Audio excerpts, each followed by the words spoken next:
పట్టణంలోని సిపిఎం జిల్లా కార్యాలయంలో భారత కమ్యూనిస్టు పార్టీ సిపిఎం కడప జిల్లా కార్యదర్శి జి చంద్రశేఖర్, జిల్లా కార్యవర్గ సభ్యులు ఐఎన్ సుబ్బమ్మ, ఏ రామ్మోహన్, జిల్లా కమిటీ సభ్యులు కె శ్రీనివాస్ రెడ్డిలు, బి దస్తగిరి రెడ్డి సంయుక్తంగా సిపిఎం కడప జిల్లా 12వ మహాసభ బహిరంగ గోడ ప్రతులను ఆవిష్కరణ చేశారు. ఈ సందర్భంగా సిపిఎం జిల్లా కార్యదర్శి బి చంద్రశేఖర్ మాట్లాడుతూ కడప జిల్లా సమగ్ర అభివృద్ధి సాధన లక్ష్యంగా 2025 జనవరి 4, 5 తారీఖుల్లో సిపిఎం జిల్లా మహాసభలు నగరంలో జరిగాయని తెలిపారు.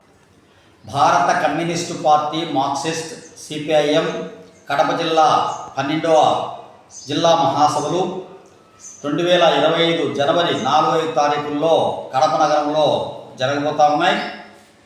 మొదటి రోజు 4వ తేదీ పెద్ద ఎత్తున కడప నగరంలో భారీ ప్రదర్శన, ఐటీ సర్కిల్లో పెద్ద బహిరంగ సభ వేలాది మందితో నిర్వహిస్తూ ఉన్నాం.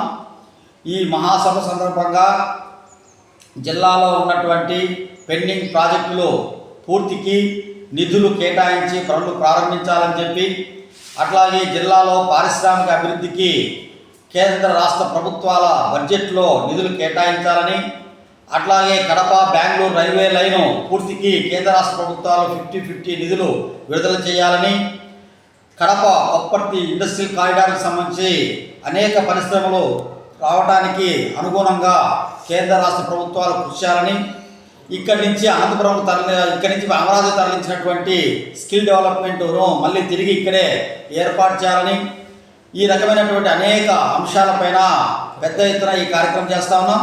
ప్రధానంగా కడప ఉక్కు ఫ్యాక్టరీకి సంబంధించి 2014 నవ్యాంధ్రప్రదేశ్ విభజన చట్టంలో చేర్చబడి పార్లమెంటు రాష్ట్రపతి ఆమోదంతో వచ్చినటువంటిది గత 15 సంవత్సరాలుగా నిర్లక్ష్యం చేయబడతా ఉంది. కేంద్ర ప్రభుత్వ బాధ్యతగా శేలాదులను నిర్మించాల్సింది నిర్మించకుండా దాటవేస్తున్నారు. ఇది రిలీజ్ అయిపోయినటువంటి సినిమా అనే పద్ధతుల్లో కేంద్రంలో నరేంద్ర మోడీ బీజేపీ ప్రభుత్వం చెప్తా ఉంది. ఇది సరైనది కాదు. అట్లాగే బ్రహ్మసాగరు, రాజోలి ఇట్లాంటి అనేక ప్రాజెక్టులకు సంబంధించినటువంటి పంట కాలువలు, పిల్ల కాలువలు ఏర్పాటు చేయాలా. రాజోలికి సంబంధించినటువంటి శంకుస్థాపనకే పరిమితమైంది. దానికి నిధులు కేటాయించి ఆ లిఫ్టిగేషన్ కుందు నుంచి బ్రహ్మసాగర్కు చేయాలా. అట్లాగే కడపలో కాయలబడినటువంటి అనేక చిన్న మధ్యతరగతి పరిశ్రమలన్నింటినీ కూడా తెరిపించడానికి అనేక రాయితీలు, సబ్సిడీలు ఇవ్వాల్సిన అవసరం ఉంది. కడప జిల్లాలో ఉన్నటువంటి రైతాంగం తీవ్రమైనటువంటి కరువుతో రబీ, ఖరీఫ్లో ఇబ్బంది పడతా ఉన్నారు. వాళ్ళ పంటలకు నష్టపరిహారం ఇవ్వాలా. కడప జిల్లాలో ఉన్నటువంటి 36 మండలాల్లో 8 మండలాలు మినహాయిస్తే అన్ని మండలాలు కూడా కరువు మండలాలుగా ప్రకటించి రైతులకు సహాయకారం కేంద్ర రాష్ట్ర ప్రభుత్వాలు ఇవ్వాలని డిమాండ్ చేస్తున్నాం. అట్లాగే జిల్లాలో ఉన్నటువంటి వ్యవసాయ కూలీలు పెద్ద ఎత్తున వలసలు పోతా ఉన్నారు. ఆ వలసలు ఆపాలని చెప్పి ఈ సిపిఎం పార్టీ 12వ జిల్లా మహాసభలు డిమాండ్ చేస్తూ ఉన్నాయి.